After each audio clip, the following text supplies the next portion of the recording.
গতকালকে রাত্রে আপনারা জানেন যে গণপ্রজাতন্ত্রী বাংলাদেশ সরকারের যে ক্রীড়া এবং যুব বিষয়ক মন্ত্রী আমিনুল হক সাহেব কানাডায় অবস্থানরত ছিলেন। উনি গতকালকে রাত্রে এসেছেন, এসে আমাকে ডেকে বিষয়টা অবগত করেছেন এবং ওনার অবগত কারণেই কিন্তু উনিই আমাকে এখানে পাঠিয়েছেন যে আজকে বিষয়টা জানার জন্য।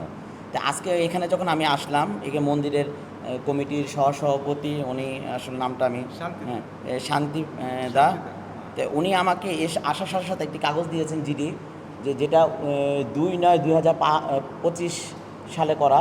তো এখানে যে নাসির মাতব্বর যে আওয়ামী লীগের সাথে সম্পৃক্ত রাজনীতি করেন, তো উনি প্রথমে এসে যে কলা গাছগুলো যে পাশে যে মন্দিরের জায়গা, এটা দখল নেওয়ার চেষ্টা করেছেন গত কয়েকদিন যাবতী। তো তার সাথে বাক বিতদণ্ড হওয়ার পর গতকালকে সে লোকজন এনে যুবদলে এবং আমাদের অঙ্গ সংগঠনের পরিচয় দিয়ে কিন্তু হামলাটা করেছে। যে নাসির মোল্লা যে সে আমলি করেছেন, সে উনি বলেছেন, এটা ওনার কাছ থেকে আমি নামটা জানা, এবং এই জিডিটা কিন্তু উনি করেছেন, উনি আমাকে দিয়েছেন যে 2025 সালে করা জিডিটা। এখানেও নাসিরের নাম উল্লেখ আছে।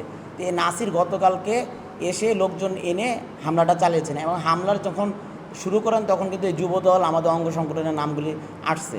তো আমি যখন প্রশাসনের কাছ থেকে নামগুলি জানলাম, তখন আমি এই নামে আমাদের অঙ্গ সংগঠনের কারো যুবদলের কারো নাম আমি পাই নাই, যার কারণে কিন্তু আমার এখানে আসা, এবং আমিনুল ভাইয়ের আমাকে পাঠিয়েছেন যে বিষয়টা অবগত হওয়ার জন্য।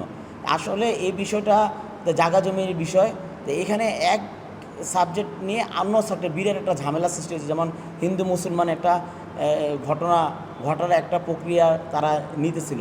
আপনারা জানেন যে দেশে দুইটা সরকারকে বিব্রত করার জন্য দেশে এবং বাইরে থাকা দুইটা দলই সরকারকে বিব্রত করার জন্য নানা ধরনের ষড়যন্ত্রে লিপ্ত হচ্ছেন।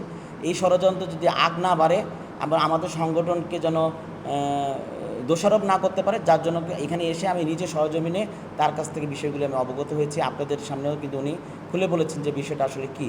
বিষয়টা এটা জায়গা জমির বিষয়। নাসির মোল্লার সাথে তাদের জায়গা জমি একটা বিষয় ছিল, সেই এসে এখানে কলা গাছ যে ছিল গাছপালা সে কেটে দিয়েছে এবং আক্রমণগুলি তারাই করেছে।